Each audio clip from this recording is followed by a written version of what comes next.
you, Jared speaking. Welcome to the Crazy Bunch's WebShow episode number 72. And today we're doing not one, not two, but 13 short depth topics today. And then we'll be doing a Comic-Con topic to read for you guys. And then we'll wrap up this episode. Hang on.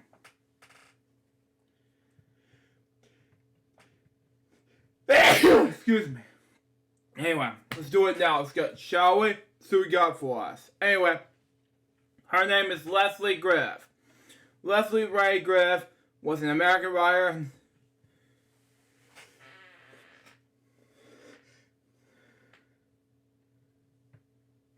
Okay, never mind. Anyway, and journalist. She worked for 22 years at the KTVU in the San Francisco Bay Area as a reporter and as a news anchor. Okay. She was born in Tumble, Texas. Griff worked her way through college as a single mother, working as a cleaner. She began her career in the newspaper business and as a journalist for the Associated Press and the Denver Post. Her first television jobs was as a Grand Judge in Colorado and a Mandarin Science Market, California. In '86, she began working as a weekend reporter and anchor at KTVU in Oakland, California. In March '96, she began becoming one of the co-anchors in the 10 o'clock news with Dennis Richmond. For 9 years, she was sole anchor of the weekend news. On her 25th birthday, she was in Moscow reporting for the Cold War. She was on with the station in 2006 after 22 years. She continued to write for news publications including the Huffington Post and the San Francisco Chronicle. For many years, she was concerned with the problem of the terror in circus elephants. Wow. She published an article in the issue in 2007. Later wrote and directed the award-winning documentary When Giants Fall. Wow, In 2005, she established the W. Leslie R. Griff Woman College Scholarship to help young women. She had a small part of a TV anchor in the 1999 film True Crime. She and her first husband divorced after 2 years of marriage. She had 2 daughters and a son. She died on August 10th, 2022 at Lake Calapan, Mexico from the effects of lung disease when she was headed to China in 2015 when she moved to Mexico in 2016. Wow. My next step topic has to do with Helen Greco. Anyway, she was born Helen Greco, born in 1924 until 2022. She was a American singer and actress. Active in the 1930s until 1960s. She was most famous for appearances as her husband, Spike Jones, on the Spike Jones Show from the 1950s until 1960s. She was also the mother of producer and Emmy emeritus Spike Jones Jr. and Leslie Ann Jones. Grammy Award-winning recording engineer. She was born Helen Greco on September 20th, 1924. In Tomago, Washington. Second youngest of 11 children. She was born to Charles Battle Greco and his wife Rosanna. She has 5 brothers: John, Ralph, George, Anthony, and James, and 5 sisters: Mary, Carmina, Caria, Teresa, and Elizabeth. Her parents were Italians who were emerged in the United States from emerged Columbia, have been out. Anyway, the siblings were raised in the Roman Catholic faith of their parents. Wow. Charles Barshall Curtis owned a grocery store, went bankrupt during the Great depression, okay? At the age of 4, Greco began singing Washington. Wow. On the radio, she began at the age of 8 in 1942. She sang on the Carnival Hot Hour, a variety show on radio stations, WKHJ Los Angeles. She was then hired to appear on local variety program in Seattle, Washington. Bing Cosby and his brothers who were there, like Grey Coats and All Natives and Tommy Washington. Heard her on the program and reported Crosby said that she sang Hollywood. Wow. Crosby gave her a job in Hollywood, and soon her family moved to Los Angeles. She heard a guest salary of $75 a week. Wow. Okay.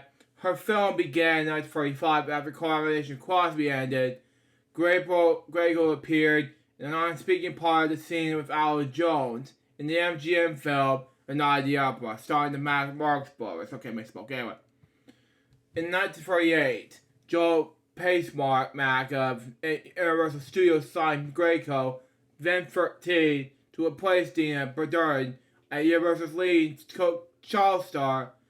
During her stay at Universal, she's appeared in small roles in Durbin's film That Certain Age.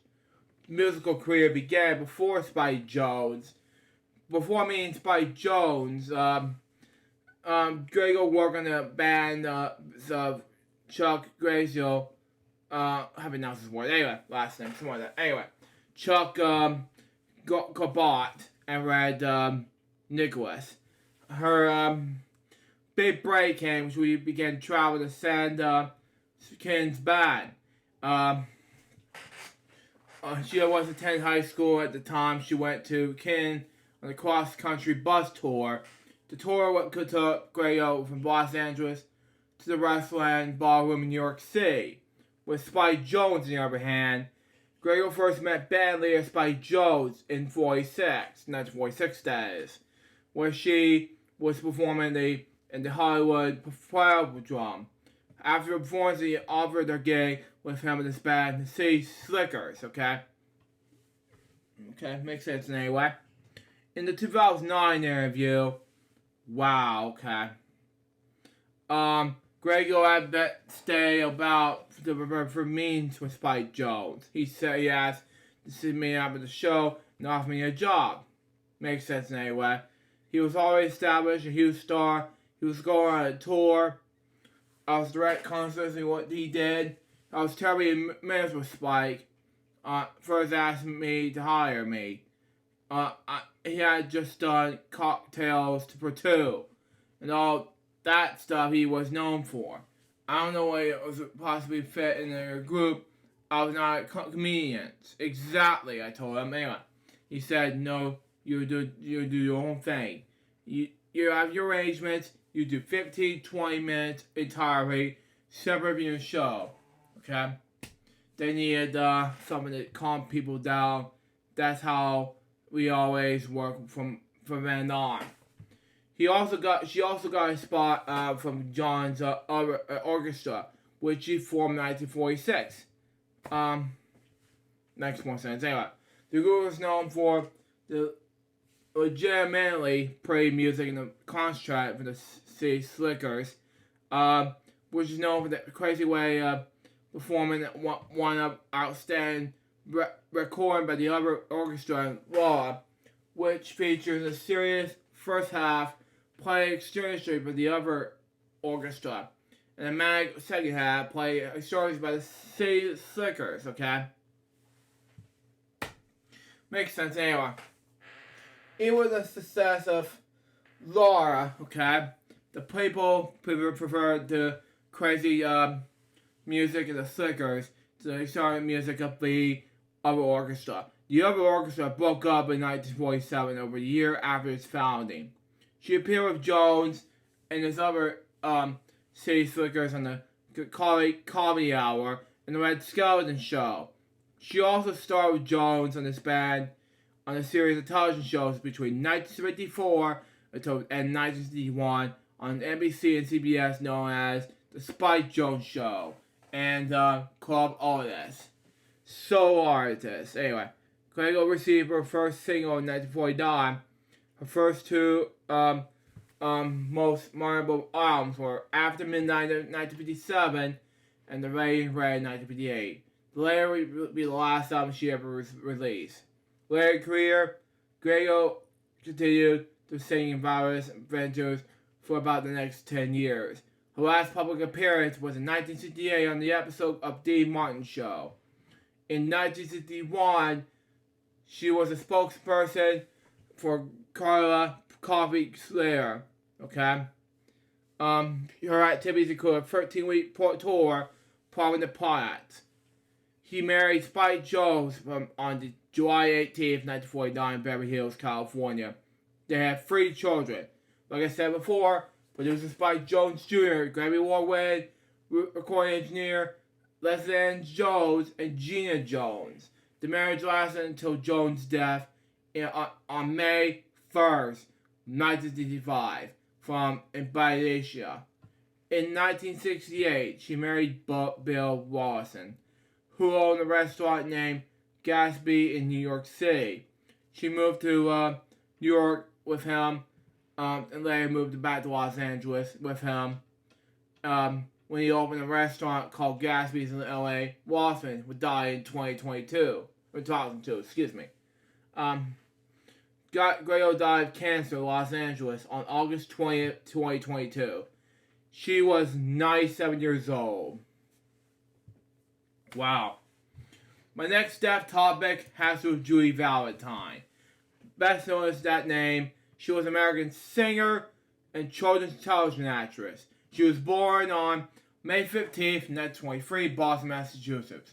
Okay? The daughter of Robert and Lena Baker. Judy began performing when she was a teenager and student at Lowell High School, singing professionally at the local Boston area nightclubs. In age 82, in 1945, Valentine married singer-songwriter and disc jockey Sherman Filler. She had been a performer on this radio program. He successfully assumed an active role in promoting her career. The marriage ended in divorce, and Judy remarried in 1961. Her second husband, Reinhard Burgle, died in 2010. Wow. Her recordings in the 1940s and 1950s delivered a childlike Somalia, including She Was 5 and He Was 10, I'm a Little Teapot, and Kiss Me Sweet. Valentine then calls the short-lived Judy Gargle show on Boston TV station WHDH-TV. Gargle was a puppet operated by the late Carol Spinney, who played Big Bird, who played on to play Big Bird and Oscar the Grouch on Sesame Street for nearly 50 years. Valentine and Spinney were then hired in the late 60s by the Boston Bells of the Clown show. It was syndicated to other cities, including New York City, Los Angeles, New York, Washington, D.C. Valentine also appeared as Spinney's assistant and sang. Valentine also made a guest appearance on Captain Kangaroo and Dancing Doll and Bix the Leprechaun. Okay? Valentine was also known for singing on the radio jingle with Adams and Sweat. Okay? How many cookies did Andrew eat? Wow. Andrew ate that's a lot of cookies. How did you keep your carpets clean? Call Andrew 8,000. Wow. Which ran for decades of Boston radio. She died in Renfrewshire, Massachusetts on August 26, 2022. She was 99 years old. Jeez. Almost there to 100, but not quite. Anyway. My next death topic has to do with Robert Rabone. Anyway. Born Robert Francis Rabone. He was an American actor and artistic director. Anyway. He worked on stage and film and television. He was a brother of actress Para Bond. He was born in Brooklyn on July 29, 1946. His father, Orlando Joseph Bond, worked as a school administrator and English teacher at Walter Benn High School in Austin, Long Island. His mother, Angela Louise Patty, was a library administrator at C.W. Post campus of Long Island University. His great-great-aunt was 19th century Spanish-born Italian opera singer Adelia Patti. Wow. Wow. His father's side came from a barrio, and his mother's side was in Silicon. Bond was raised in Northport, New York, on Long Island. Okay, my papa was born in New York. Okay, that's more make more sense there. He trained as a dancer and as a graduate of Georgia High School. Okay, having studied with Anthony Toller, Jose Ramon, and Marvin Graham. He also studied theater at the HB Studio under Arthur Hagen. Okay. His career began after graduating from Georgia in 1968. He made his Broadway debut that same year as a dancer in Neil Coward's Sweet Potato. Okay. He featured in 3 more shows in that same commercially before successfully auditioned for Carol's Line in 1976 as commercially Michael Bennett, okay, to let him play the role as director. Zach, okay. He was nominated for the Tony Award for Best Featured Actor in the Musical, okay, in what proved to be the final dancer role. He later performed performance in included 1,000 Crowns 2001, True West 2000, A View of the Bit Bridge in 1997, Late Night Comic in 1987, St. John Night 1977, and The Magic Show 1974. Okay. Stuff was on Broadway performances, including 12 Night in 1980, Black Angel in 1982, and Len in 1982. He also appeared in regular theater. He was also director of the MFA drama program in the New School of Drama in New York City until the spring of 2011, that is. Anyway, together with his former student Bernie Chelsea, he established the Manhattan Class Company in 1986. They eventually became the MCC here. As an art director, he produced Frozen in 2004, Reason to Be Pretty in 2008, and Hand to God in 2014. All of which was nominated by Tony for Best Play and eventually made for their way to Broadway. On television, he appeared on 5 episodes of Sparrows as Dr. Bruce Camaro's next-door neighbor of Tyler Sparrow family in 1999 to 2007. He appeared on Law & Order CI for 2 episodes of Nelson Boom in 2003 until 2009. And on Law & Order SVU for 1 episode in 2004. He also appeared on All My Children in the 80s and Godlight in the 90s.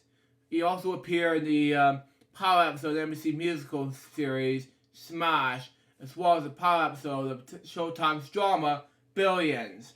His personal life began at the time of his death. He was raised in Evans, New York. He was married to Virgin Barbara Senator's death. Together they have 1 son. His younger sister is, like I said before, actress and singer Patty LaBelle. He died on August 27, 2022 at the Hospital Expatriate in Albany, New York. He was 76 years old and suffered from pandemic cancer for part of his death. My next death topic has with Amanda Mackey. This will be short, okay? She was known as Amanda Mackey, okay? Born September 22nd, 1951 in New York City. Was an American casting director. She was a casting director of many films in the 80s into the 2020s, including the Frederick. I pronounced this movie's name, sorry. Olympic as well as one that I don't know. Pro show Rocky 4, Hunt for October, Ronin, Holes, and both were Wish Me Dead. In 2014, she was nominated for the Primetime Emmy Award for the category of Outstanding Cast in a Miniseries, Movie, or Special. For the television film Normal Heart, she shared nomination with Kathy Sandwich Garwood. She died on that same day, August 27, 2022, in Brooklyn, New York. After battling, I can't pronounce that. Sorry. She was 70 years old. My next topic has to do with Ralph Eggleston. Now, recently, I've watched most of the Pixar movies and Disney Plus, shorts and Disney Plus. Now, it shocked me to see Pixar. I'm a huge fan of Pixar, but fortunately, I am shocked to see some of the Ralph passed away last month. But believe me, I'm a huge fan of Pixar, but my regret. But anyway, he was an American animator, art director, storyboard artist, writer, film director, and production designer for Pixar Animation Studios. Born in Lake Charles, Louisiana, on October 18th, 1965, he was graduated from California Institute of the Arts before beginning his career as an animator in 1983. First time in a competition was a chief animator in 1987 episode Fairy Dog, for Steven Spielberg animation series Amazing Stories. Following the project he worked on as an animator for color films on the numbers of projects in television film in the late 80s and early 90s. Okay? Including serving as an art director in the 1992 film Forgot the Last Rainforest, Watchers Remix. He also worked in animator in several projects at Walt Disney Animated Studios, including Aladdin, films Aladdin in 1982, Larry King in 1994, and Pocahontas in 1995. He began his career in 1992 in Pixar, hired during the development of Toy Story. His work on which he won the Andy Award for Best Art Direction. Wow. He also worked and directed the Oscar-winning Pixar short for the film For the Birds, which I've watched Disney Plus most recently. He worked as a production designer on the film Inside Out for 6 years, which I have never seen yet, unfortunately. The film received an Emmy Award for Best Production Design. He died on August 28th, 2022 at his San Rafael, California home from pancreatic cancer. He was 56 years old. My next death topic has to do with Bill Tombaugh, okay? Born William Robert Joyland Tombaugh. He was an English television radio presenter and journalist. Broadcasting career spanned over 4 decades. He began his career working for radio stations including Radio Clyde and BBC Radio 4's Today. He presented BBC News 24 and BBC Radio 5 Live, okay? 5 Radio Live, okay, it makes more sense. Anyway, before taking this moment on one of his main presenters at BBC Breakfast, and a production he had for 15 years between 2001 and 2016. Later in his career, he presented the religious series Song and Phrase, its game show, Think Tank, okay? As well as being a presenter on the radio station Classic FM. He was born on January 25th, 1956 in Gilroy, Surrey, and to an English father to Scottish and English mother. He was educated at Eton College and the University of Edinburgh, okay, where he was edited the student newspaper. He graduated from Cardiff University in 1978, okay, makes sense in any way. His career began at Scottish local news station Radio Clyde in 1978. He later freelanced a number of years in the U.S. He later joined the BBC as a reporter for the Day programming in 1986, and Breakfast Time as a reporter in 1988, before becoming a correspondent for BBC News in 1990. He covered a wide range of domestic and international stories, reporting for more than 30 countries, and including a 4-year stint as a Washington correspondent. Wow, based in the U.S. His producer was White with Sean Williams. In this role, he reported a number of major American stories, including the O.J. Simpson murder trial and the Margaret Lewinsky scandal that rocked Bill Clinton's presidency. Wow. In 1997, he moved back to the UK and became one of the main presenters of BBC News 24. And appeared alongside Barry Sanderson, okay? He also presented regular programming in Radio 5 Live, including a stand-up as the presenter of Weekend Breakfast, okay? He also joined the BBC Breakfast team in 2001. It was a weekend broadcast presenter presenting Sean Williams, okay? Eventually, the later with Sarah Montage, Marshall Hudson, and Suzanne Reed, okay? He also regularly appeared as a presenter on the weekend programming with Sophie Ravov, Natasha Kablaski, I've announced it anyway. Okay, Celeston, I've announced it. Silverton, I've announced it anyway. And Louise Mitchin, okay, makes sense anyway. He began the main weekday presenter of the Breakfast in 2008, okay, makes sense anyway. Anyway,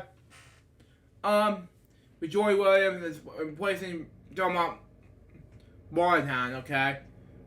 Toronto was also an initial relief presenter at News at 6 and News at 1, okay. As well as anchoring programs in the studio. He then regularly presented at locations, and in the aftermath of Hurricane Katrina, he was sent to New Orleans to report the BBC News, presenting for both Breakfast and the News at 6 live from Biloxi and Gulfport, Mississippi. Wow. In the aftermath of July 7th, 2005, London bombings. Jeez. Anyway, Tornbill anchored breakfast coverage live from the King's Cross railway station. He funded the programming coverage of the 2008 U.S. presidential election live from Washington, D.C. and New York. And was Washington again for the 2012 U.S. presidential election. In 2005, he was a contestant on the third series of Scary Comes Dancing, partnered with Karen Hardy. In spite of the serious ankle injury in the second week, which had flared up in the various points in the series, he stayed in the competition for 7 weeks, finishing 6 out of the 12 contestants. In April and May of 2010, he traveled around the United Kingdom, presenting and reporting for Breakfast on the general election campaign trial. In June 2010, he presented Breakfast live with Whitehaven, someone that I don't know, in the aftermath of Columbia shootings. Wow. He joined the presenter team of the BBC's Song of Phrase in 2015. Wow. In 2015, he began narrating the sketch comedy series Class Dismissed. Also appeared in the cameo himself in episode 12. He is also on December 2nd, 2015, that Turnbull would be leaving Breakfast early the following year after 15 years. Wow. He presented his last episode release mentioned on February 26, 2016. On March 2016, he began presenting the Daily Time BBC One quiz show, Fake Tag. Okay? Began in April 2016, he presented his own radio show on Classic FM. The show aired from 10 p.m. to 1 p.m. Wow. On Saturday and Sunday. On July 2016, he narrated another BBC mockery comedy series based on Patton and Sue called The Zoo, broadcast on CBBC in 2017. Turned up as a guest presenter on 3 episodes on The One Show during 2016 alongside Alex Jones. In March 2018, just as cancer diagnosis was made public, BBC One aired 10 episodes of Holding Back the Years featuring Turnbull with Florence Phillips, offering information on living well in a later life. In August 2006, over TV appearance. Anyway, Turnbull agreed to take part in the Financial Sleep experiment presented on BBC One's The One Show. In the experiment, he slept for a total of 3 hours per day, in 6 3-minute bursts. For 10 consecutive days, the effort was asleep, power in his health, and was visible. As he presented breakfast on almost every weekday, during the duration of exercise and becoming extremely sleep deprived, in November 2006, he appeared alongside fellow BBC News presenters in the performance of Children in Need that Jan Gold Morris, writing for the Telegraph, described as Christmas tree, and also although Turnbull dressed up like a James Bond, he looks like a dodgy summoner. Okay, makes sense. He also appeared in the episode of the game show such as School's Out, broadcast on BBC One on August 11, 2007. In September 2007, he appeared in the celebrity version Who Wants to Be a Millionaire with his BBC Breakfast co-presenter Sean Williams to raise money for Mary Kerr Cancer Care. On October 28th, sorry about that, everyone. Anyway, 2007, he made a guest appearance on the children's television show S-Smart. Anyway, in January 2008, he appeared on Celebrity Mastermind. Specialist subject was beekeeping. Wow. In 2009, he took part in the BBC series Around the World in 80 Days with Breakfast colleague Louise Mitchin, for Children in Need, traveling from Malaga throughout Russia, which, by the way, nowadays, Russia's been taking care of Ukraine difficulties. But anyway, and South Korea, before crossing the Pacific on the counter ship around California. Wow.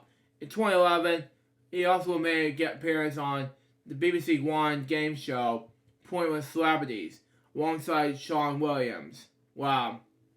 To which they won. Wow. He also appeared alongside Lee Mack and Louis Spence on When I Lied to You, and made a guest appearance on himself in the When the River song. The 6th series finale of Doctor Who, which was then Breakfast co-presenter Sean Williams.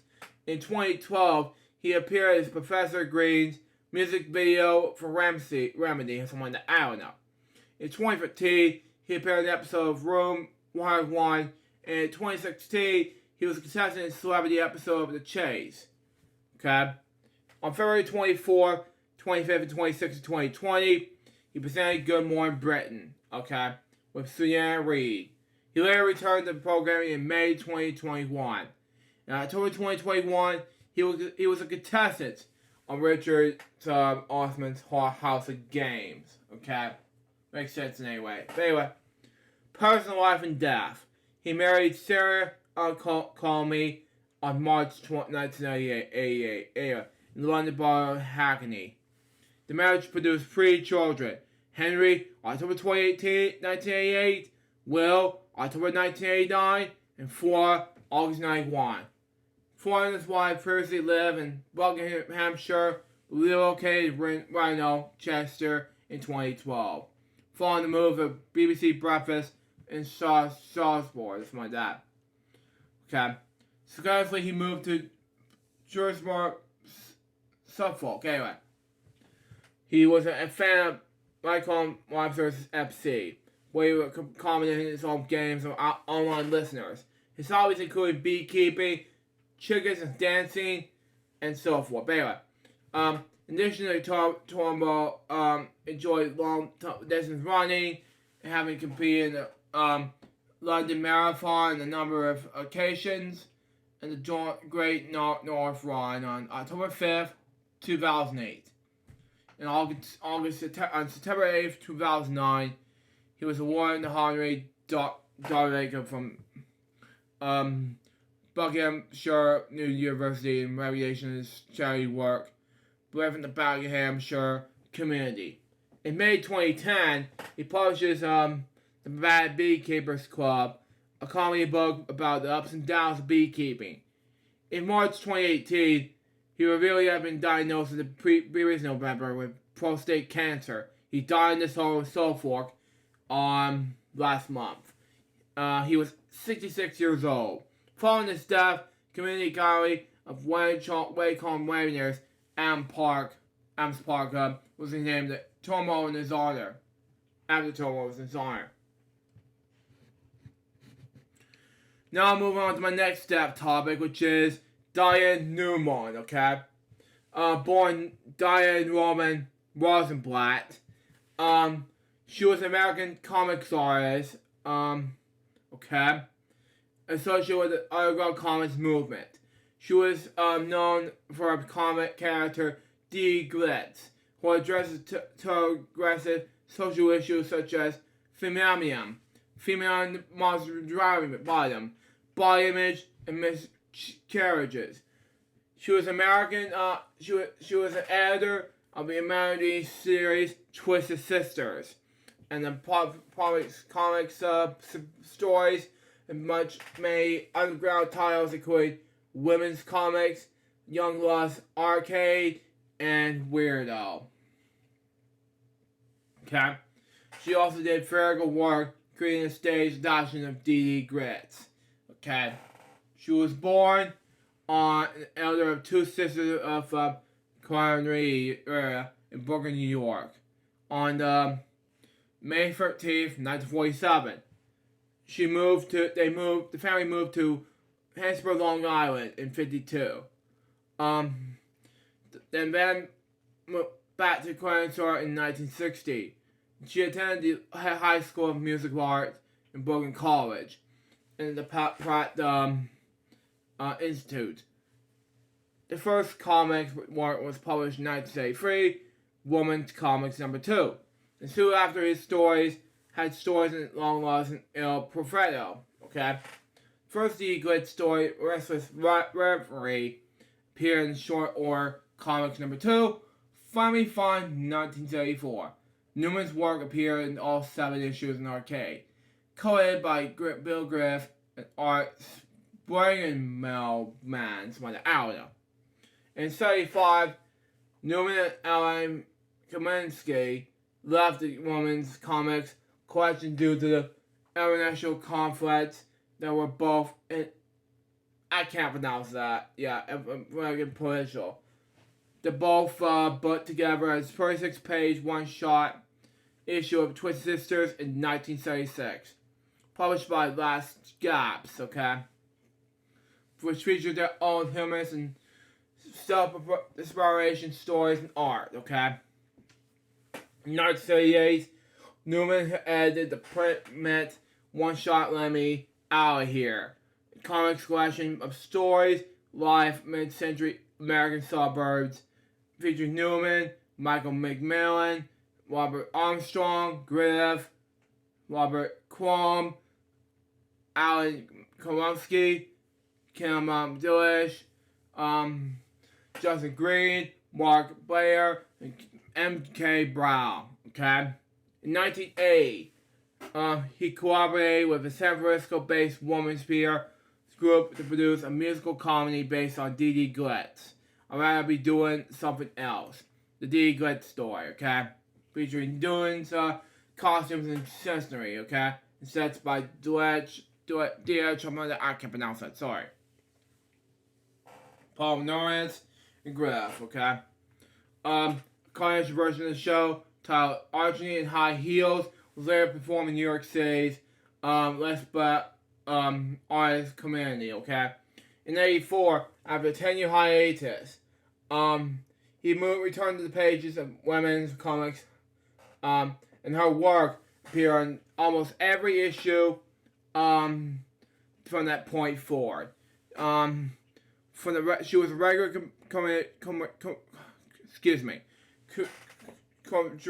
contributor to Weirdo from 1985 to 1983.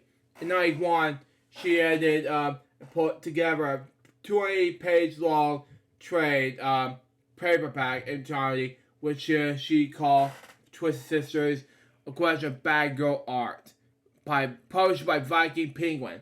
Okay, featuring the work of herself, Cosby Calm, and 30 other female cartoonists, including many former women's comics contributors. Excuse me, okay. All the work in the collection that we previously published, most of it anthologies that such as Weirdo and women's comics. The success of that book led to Kitchen Sink Press, publishing a 4-issue Twist Sisters Comics Limited Series 94, and also edited by Newman, which each issue featured 44 pages of new comics, by a number of female contributors, the limited series was I can't pronounce that word, sorry. Was credited in 1985 as Twisted Sisters, Volume 2, Drawing the Line. Wow. The awards goes like this.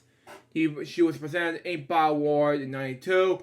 Twisted Sisters nominations was nominated for Eisner Awards for Best Anthology in 92 and 95 respectively. She was married to cartoonist Bill Griffith. Wow. Whom she met during New Year's Eve party in San Francisco in 1972. She and Griffith lived together in Connecticut. They were moved in 1998 for many years in San Francisco. She died from hereditary cancer earlier this month. She was 75 years old. Got 5 more to go. Anyway, Herbert Curry Jr., best known as Herbert Vorath Curry Jr. He was an American billionaire businessman, member of the Carter family of Wisconsin, and the executive chairman of Carter Company, a founding obviously company in Carter, Wisconsin, best known as plumbing products, golf courses, and resorts, with later 2 fields of business directly into under his chairmanship. Anyway, before his death, Forbes established the net worth in his family up to $6.8 billion. Wow, He was born in Chicago, Illinois on February 20th, 1940. Died to Ruth Miriam D. Collier from 1906 to 1953, and Herbert Collier Sr. 1891 to 1968. He ran for the Collier Company from 1937 until his death. He was related to other former company presidents, including Robert J. Collier Sr. and Robert J. Collier Jr. He graduated from Scarlet School in 1957. Now, Washington, Ward for Connecticut. He served as chairman of the board of trustees from 2005 to 2010. He graduated in 1965 from Yale University for a degree in industrial administration, went to work for the company. In 1972 June, he was elected chairman of the boards and chief executive officer, CEO, that is, the age of 33. Business career. As a teenager, he worked as a laborer as a technician for every division of Collier Company, which specialized in the manufacturing plumbing products. He was awarded a bachelor's degree in international administration in 1955 by Yale University. After graduating from high school for college, he joined the Collier Company full time, and in 1972, he was appointed CEO. National Kitchen and Bath Hall of Fame, Dudley Carter in his final year in 1989. Wow. Followed by the National Housing Hall of Fame in 1993. Excuse me, anyway. During advancement, Dudley him in the U.S. Business Hall of Fame in 2006. And he was also received the Legion Leadership Award for the Chief Executive Leadership the Institute of the Yale School of Management. And as of 2021, Carter's net worth was $9.8 million. Wow. That's a lot of money by that stake, because I can't see. But anyway, in April 2015, the company announced Carter was stepping down as CEO and relaunching the title of his son, David Carter, remain executive chairman. His golf career began when he was a golf fan. And the Carter Company owns and operates 4 courses designed by Pete Dies. Anyway, the fourth course was constructed by Black Wolf Run, Wisconsin, in 1988. A second 18-hole course was added to the state in 1990. And it went to the host of 1998 U.S. Women's Opens. In 1998, Carter's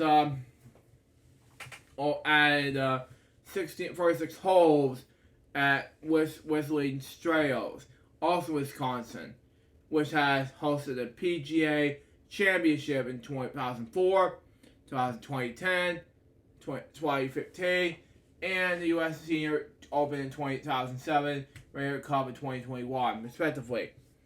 2009, Carter purchased one of the sport's most famous buildings, Hamilton Hall, now known as the Hamilton Grand. A collection of 26 luxury apartments. He also owned the Old Course Hotel in St. Andrews, Scotland. Wow. It's Carter Eventual Center. In 2012, the Carter Eventual Center, KEC for short, at Carter Mercury Hall was founded. Excuse me. The building was named after Hubert Carter, who donated the $20 million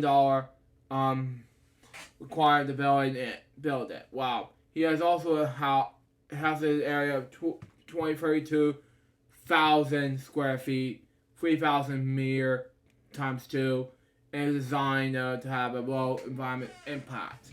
What it usually features such as the solar panels, composting, and the greenhouse heat and the used cooking oil. KEC for short. But anyway, it's situated in 266 acres, 108 ha, HA for short, HA. But anyway, plot of forests and wetlands. Anyway, which can be incorporated into classes and focus on the environment. Wow. Personal life. In 1961, Carter married Linda Carter. 1949 to 2005. Wow. She was born, but the couple divorced in 1980s. They had 3 children together. Their daughter, Rachel Carter, is married to Mark Harper Mossman, CEO Hyatt since 2006.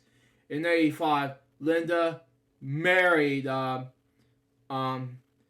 Roger Anderson, retired chairman of CEO of Collegeville, Illinois. He appeared in the film Open Range in 2003, which starred and directed by his friend Kevin Costner. His second wife name was Natalie Black. Okay. Stanford University graduate who was joined Costner in 1985. Wow. As a lawyer. Raised in General Culture and Senior Vice President of Communications. She's now head of Culture Foundation. Okay. He owned a breeding factory where he's breeding many Morgan horses. Wow. Okay, wow. He was the owner of Morgan Horse, Noble Flair from 1985 2004 until his death in 2006. Wow. And he died on September 3rd, 2022 in Corner, Washington. He was 83 years old.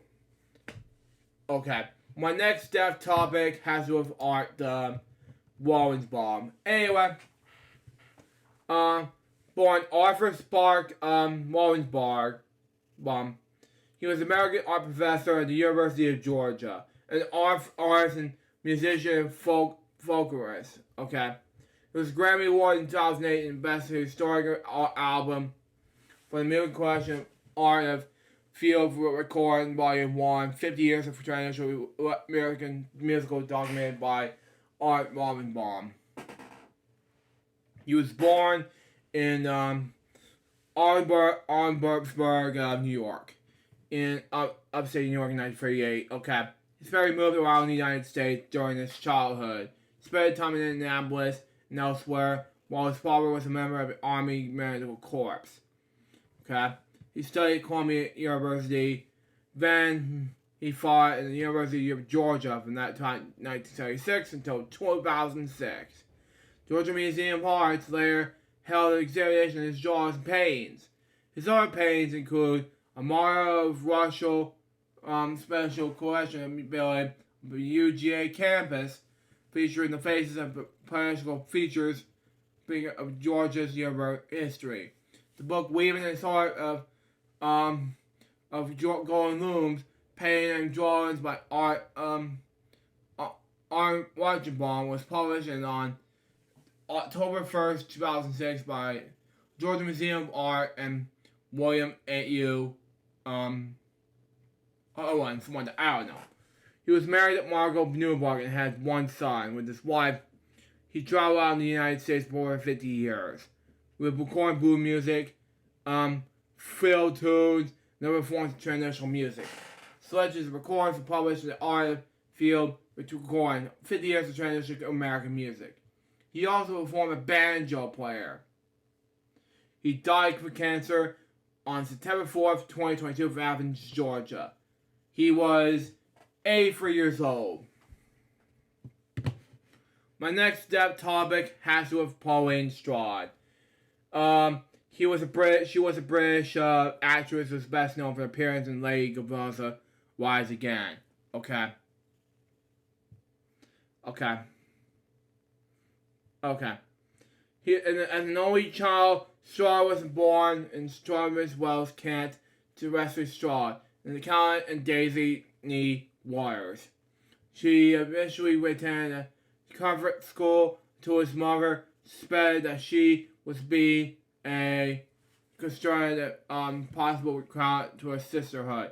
Thereafter, she was educated privately for lessons including ballet and horse riding. Okay. In March 3rd, 1940. Anyway, Shaw was elected nationwide from 200 other women, some say 500 screen tested for her first role. Gibbon has honey hair, blue-eyed, and 5'4" tall. She has been a dancing stand-in. She continued making movies until 1972. Wow. Best known appearance in Lady Gaga Rise Again in 1951. Film star and Beauty Queens. Straude cast in lead roles over Aubrey Osborne, Diana Dors, and John Gollins. She died from cancer this year, at the age of 92. Her death was reported on September 4th. Never married, she was survived by 4 cousins. Vance, Michaels, Susan, and Linda. My next death topic has David A. Arnold. Now, he was an American stand-up comedian, sitcom writer, producer, and actor. He was born March 15th, 1968 in Cleveland, Ohio. His career began in 1997. He was performing at the Canadian Montreal Comedy Festival on Jamie Foxx Presents Robert Posa Comedy Central channel. Anyway, with Jamie Foxx and Cedric the Entertainer. Okay. The Tom Joyner Show, based in After Dark, Comics Unleashed with Bryson Allen, Comic-Ville on BET, The Monique Show on BET, and of course, as George on HBO, and Def Comedy Jam. Screenwriter and actor. He was also served as writer and producer for the Netflix revival series of Fuller House. Okay. He also wrote several comedy shows, such as including Bigger and BET Plus, Meet the Browns on TBS, Ricky Smiley Show on TB1, Racing Whitney and Wally and OWN, Opie Women's Network, that is, Tyler Perry's House of Pain on TBS, and of course, the Tony Rock Project on My Network TV. In 2021, we created the Nick Williams Show, That Girl Lay Lay, as served as a show for the series. He appeared in several television series, including Meet the Browns and several series of Unfortunate People, Tony Rock Project. Has 2 stand-up comedian specials on Netflix, David Arnold, Fat Ballerina, and then for the week from July 2022. Was married to Julie L. Hartness. The couple has 2 daughters, Andres in 2005 and Ashlyn in 2007. He was an African American nationally. He died on September 7, 2022. He was 54 years old while at home during the natural causes. My last death topic has to do with Sonny West, okay? Born Joseph Sonny West. He was born on July 30th, 1947 in Texas, okay, near Lubbock.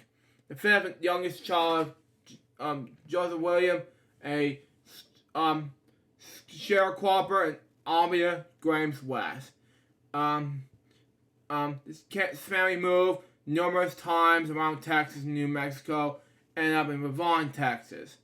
His music career began in 1956 when West formed a band with Jimmy Matt, string bass, okay, bass, okay, Doc McKay drums, and Buddy Smith and guitar, okay. They recorded Rockaway Ruby and Sweet Rockin' Baby.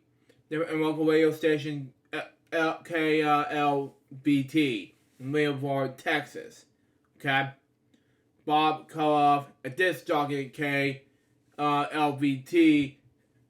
Okay? Then arranged at West to re-record the 2 songs in Norman Pay's studio in Columbus, New Mexico.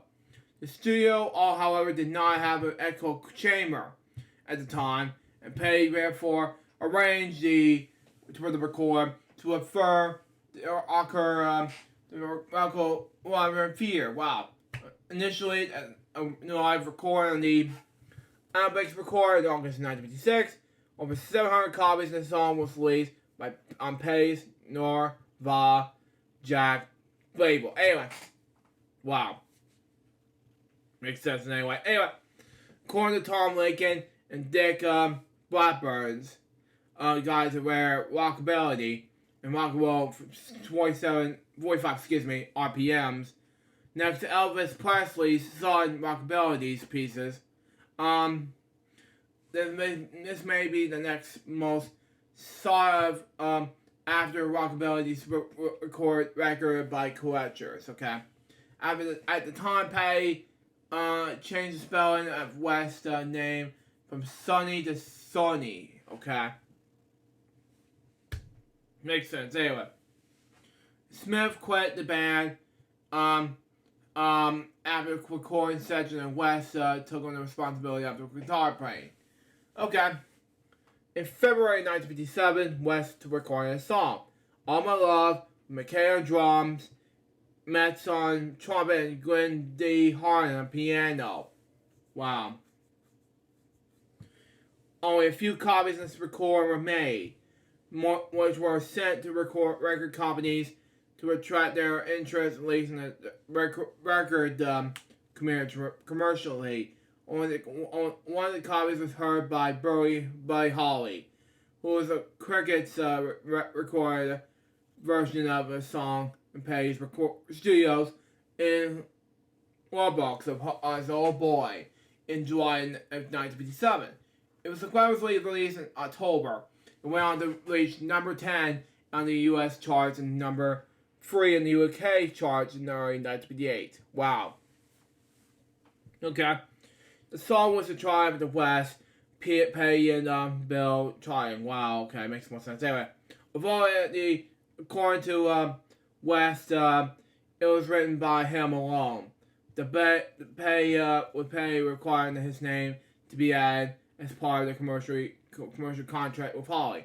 It was not until 2002 that West's version of All My Love was commercial release. Wow. When it was included, it was to be a solo album, Sweet Walkin' Walk Ruby. Okay, it makes more sense. Anyway, at the end of 1957, Pay took over the West's manager, at the range of 2-year record contract with Atlantic Records, with a minimum of 4 releases. In December that year, West took record Ray Vaughan, when it was released on February 17th, 1958, the B-side, Call on Cupid, on Atlantic Records. Wow, but achieved little commercial success. The song was inspired by a line of Carl Perkins' 1956 song, Dixie Freed, okay? On January 25th, 1958, Holly recorded a version of Ray Vaughan, okay, on Bell Sound Record Studios in New York. Wow. It's a track in his debut solo album, Buddy Holly, okay? With Carl Records releasing it as a solo single in April 1958. Although Berry made the top 40, peaking at number 47, in the United States. Wow. It reached number 5 in England. Wow. In spring 1958, West recorded Baby BC Lee, Doll Breeches, something like that, I don't know. And Linda Loves a Hula Hoop. Anyway, backed by Sola Curtis guitar, V Pay piano, George Allen bass, and McKay Bo Clark on drums. Anyway, and Pay Pay's called Studios. Despite what Pay's over he couldn't pay as a writer in the recording contract, the song was never released. Westman moved to Texas. Wow. In early 1959, Sony flew to Phoenix, Arizona.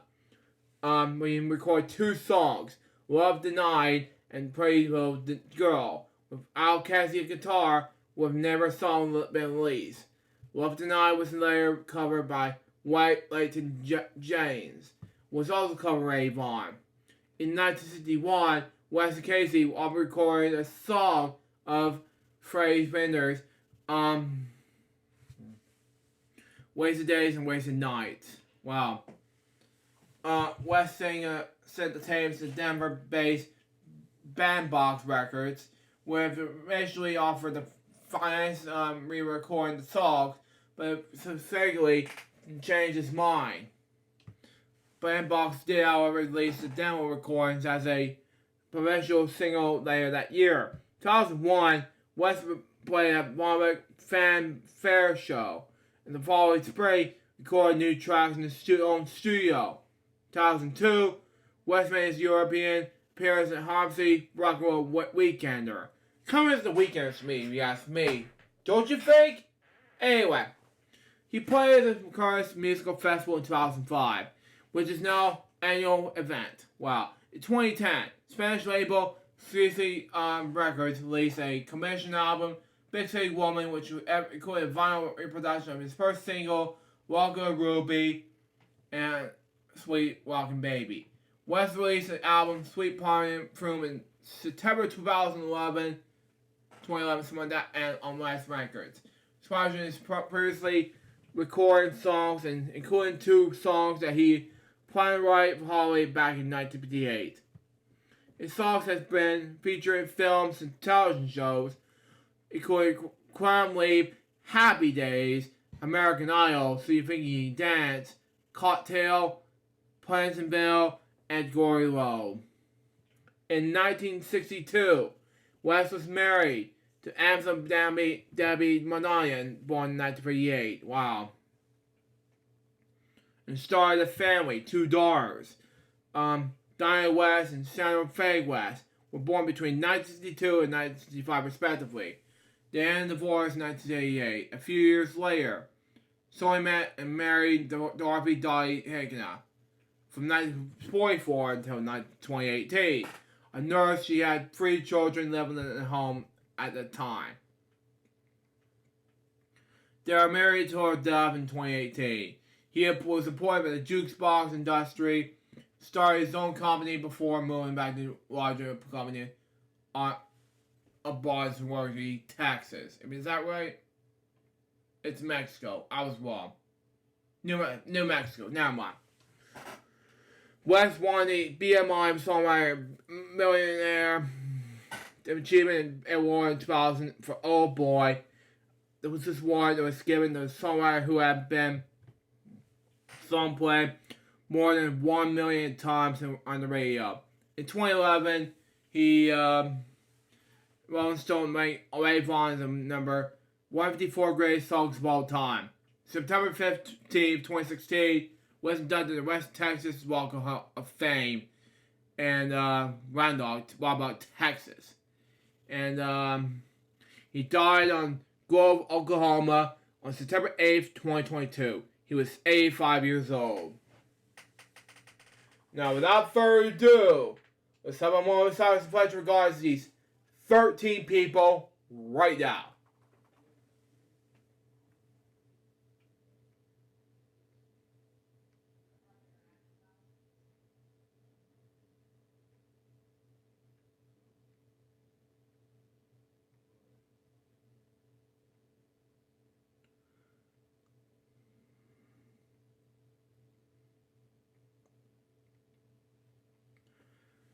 Thank you. Recipe Speedy Spurt Tea. I just want to do this part 3 and move on to the next dev topics as soon as possible.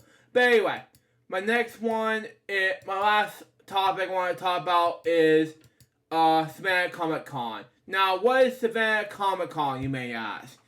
It's still going, and it's coming from today till tomorrow. I'm coming there after lunch tomorrow at 11:30 after the car wash. So there you go. From 11:30 to 2, they're closing it at 4 p.m. Now, who's going to be there, you may ask? Well, here's a special guest as follows. Well, let's see. Kathy Lotz. Okay? I don't know who she plays as. Let me check Kathy Lotz is. Let me see. Kathy Lotz. Okay. Search. Hang on. No, hang on. Let me search Kathy Lotz. Lotz. Search. There we go. I don't know if she plays as. Okay, there we go. December 1986. Let's see. She's a voice of. I don't know who she voice as. I don't remember, sorry, but I've never heard of The Flash, North Batwoman. But okay. I haven't seen her before, but that's just me. But she's in Robot Chicken as the voice role, but in 2016. Okay, that's fine. That's fine. She wanted. Okay, she's new. But anyway, move on.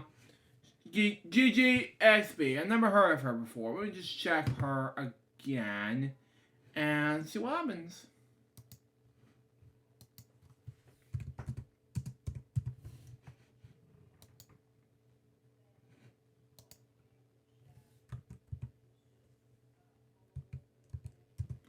Search, hold on.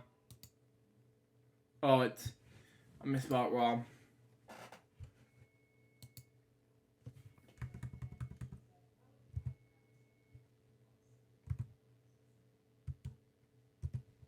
Anyway, there we go.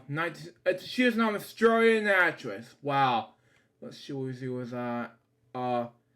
Jim Henson stuff. Okay, she was a Jim Henson thing. Okay. Makes sense, but no, I haven't seen that before. But anyway, Hold on. Dustin, try Simon. Let me check him and see. Dustin. Yeah.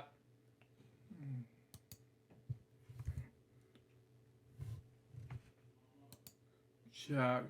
Oh, it starts with an E. Okay, the last name starts with E. No. T. Oh, there we go. Search. There we go. Search. There we go. Oh, he's in, Obi-Wan Kenobi. Oh, that was probably my mistake. Okay. Okay, there we go. Anyway, I never saw the movies, nor the Star Wars thing. Okay. I never heard of Skylar Bible. I wonder who he's in. Let me check. Skylar Bible. Search. He's in... these I never see. Except for Spooky Buddies. This had to be... I mean, Bob should review this, but, you know. But anywho, next one is Josh Martin. Now, Josh Martin and Chris Baker, I've seen him down before. Part of our Purple Roads podcast. Now, and I did react to Josh Martin and Chris Baker of Purple Roads with Carrie Sisson. Now, if you haven't talked about Els Reacts before, you know where I'm at. But these four I've never seen. But anyway. Josh Martin is a costume performer of Barney, while these two will be part of the Purple Roads podcast. I wanted to see them in person for the first time, but that's just me. As for Susan Ainsberg, never heard of her. Let's search her now. Susan Ainsberg. Anyway, next one. Okay, that is it. Anyway, I wonder if she's the voice of. Voice of Rose of Super. Okay, Wonder Woman. Okay, makes sense. But oh, really? She's Viper? Okay, oh, and she's in Godzilla the series, which I got on a DVD. Okay, makes sense. She's in one episode. Okay. But unfortunately, I never heard of Superman, Batman, and Flash before, nor as Justin Lee with Wonder Woman. Okay, I have no words, but I've seen Avatar: The Last Airbender, but that's it. Next one, Maria Candles Barria. Where is she at? Maria, hold on. Candles Barria. Hang on. There we go. Let's search her now to figure this out. Okay. Okay. Is she voiceover work? Okay. She was she's this. Oh my god, she's Sunset Montana. Okay, let me check the profile. See. She's Donald Clifford. He was in Pepper Rand. My god. I gotta go see her in person tomorrow. My god. He was a Spanish teacher in Pepper Rand. My god. And I didn't. Oh, of course. But. Sunset Bananas. Let me see. Of course, he's voicing Sunset Bards and Bards. Okay, I get it now. Okay, he's the voice of Sunset Bond. Oh, I remember her. I remember Sunset. I gotta go. She's the voice of Paul's mom. You know, I gotta go see her in person. You know. Anywho, that's my next step in my list. And maybe sometime in the next chapter of my list, maybe it's time for us to go see her in person. That's just me. But anyway, that's my goal. That's my goal. Anyway, I never saw comics, but I saw the Pepper Rand Spanish teacher. But what regrets. But anyway, I never wanted to see her as Danny Phantom, but I see Clifford as Barista, but Dino Clifford. But anyway, what regrets. But that's just me. Anywho, okay, where are we? George Newborn. Never a Superman. Let me check on George Newman. See. Anywho, search. I gotta figure out here. Nope. It is not there. Oh, it's not. Okay. I misspelled it wrong. Okay. Give me one moment. Oh, there we go. Good. George Young, Newborn. Okay, I didn't know that. Let me see. He's the voice of... I can't do all of them one time. But let me check here. He's the voice of... Let me see. He might be the voice of... Sorry it takes a long time, but let me check. In television, nothing in Disney. Nickelodeon, really. But... No. Anyway, moving on. Kenny James is the voice of Bowser. Now, what he is, folks, oh my god. I want to see him so bad. Anyway, Robert, let me check on, besides Bowser, let me check on Kenny James, what he is. Kenny James. Search. No. The voice actor. I'm not talking about oh yeah, voice of Bowser, okay. Never mind. Robert, Benetti. Okay, makes sense.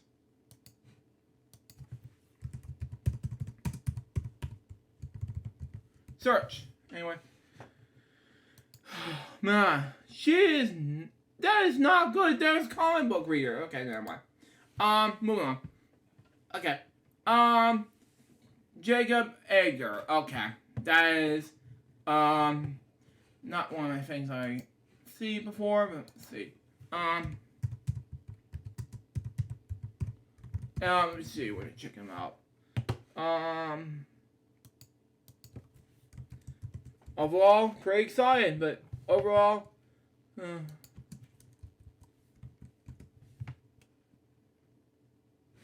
no, I'm not talking about Don. Jacob Edgar, okay. He's a creator of the Warrens. I never heard of that. Steve Clonley. Let me check on him and see. Steve Clonley.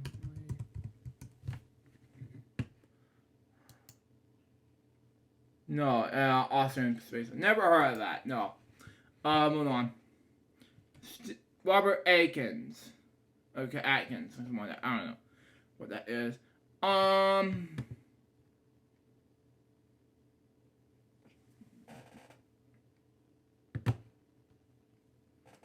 Okay.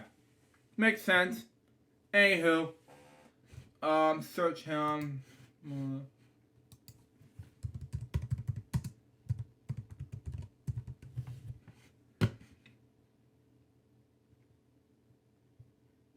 Comics. Oh, okay, he's a comic artist. Okay, never mind. Bill, Goyer. Yeah, he does G.I. Joe. Okay, makes sense. Anywho. Bill Goyer. Okay.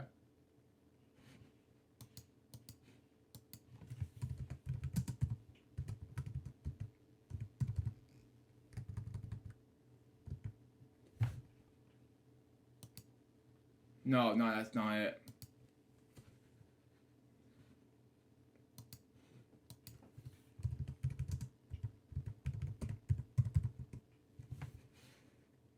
Oh, that's why. Okay. Move on. Justin Peterson. Okay. Now, where's he at? Okay. On Wikipedia. Justin. Okay. Oh, you're talking about... Okay, that's the wrong one. Next, Matt Casey. Hold on.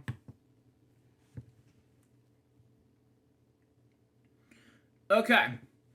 I'm moving on to the last two. I'm moving on. And then we'll be done.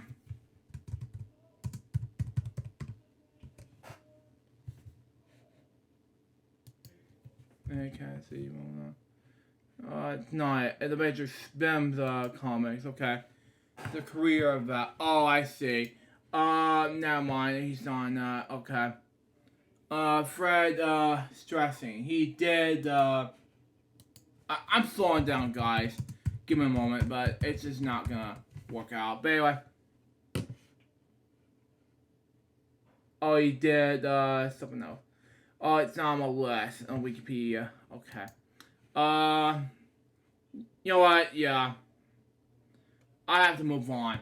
Video, Rashad Doran. Yeah, these names I never see. But, you know, those are good cosplays. Those I never seen. Let's just go ahead and go one more name and then we'll wrap things up. John Watson. Never heard of him. Let me see. Search. Oh, I never heard. Oh, it's not on Wikipedia. Okay. Okay, that's enough. That's all. More guests added regularly. So that's all we have. The time we have on these things. So right now I'm gonna get tickets for that. The only thing I'm gonna see so far are 4 celebrities: Maria Canelsbury, from the Proud Family, and Pepper Ann, Josh Martins, and Chris Rager, and Kenny James. Anyway, that's all the time we have on Crazy Bunch's Web Show episode number. But before we go, Faressa, if you're watching this, it's for you, buddy. So there you go. I got associated with Neighborhood Comics, Planet Fun, and Business of that. There you go. Not gonna show the address there. That's a no-no, but there you go. Anyway, I'm gonna minimize that, but there you go.